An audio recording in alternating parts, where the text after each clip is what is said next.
দেখো তুমি কিন্তু থানা পুলিশের ভয় দেখায়া আমগো মা আর ছেলের মুখ বন্ধ করে রাখছো। যেদিন সাহস ফিরে আইব না, তোমার কপালে দুর্গতি আছে, তোমার কিন্তু খবর আছে, কই দিলাম। কি বললে তো সাহস? বাবা আমার পোলারে তুমি জেলে দিবা দাও, কিন্তু কম দিও না। ও মা দাঁড়ান, কই যান? হ্যাঁ, আমি কি করছি? আপনি কি করছেন? হ্যাঁ, আপনি আপনার পেটে একটা কুলাঙ্গার জন্ম দিছেন। ছেলেটা যদি আদব কায়দা শিখাইতেন আজকে এই বেয়াদবিগুলো শিখতো না। শুধু জন্ম দিলে হয় না, আদব কায়দা শিখানো লাগে। জি জি, আমি এখন থেকে আমার ছেলেরে ভালো ভালো শিক্ষা দিব। জি শোনেন আম্মা, আপনার চোখ দুটো না খোলা রাখবেন। এখন কিন্তু আর আগের দিন নাই যে আমারে মারবেন আমি মুখ বুঝে সহ্য করব। আমারে একটা মার দিলে আমি পাল্টা দুইটা দিব।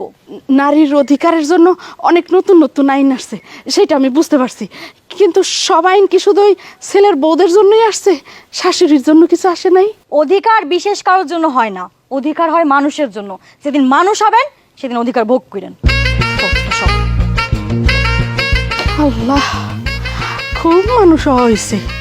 ইয়া মাবুত, স্বামীর এসে বটি নিয়ে দৌড়ানি দেয় আর শাশুড়িরে বটি দিয়ে হুমকি দেয়, এর বলে মানুষ হয়েছে। আল্লাহ, আর একটু হলে শেষ করে দিছিল।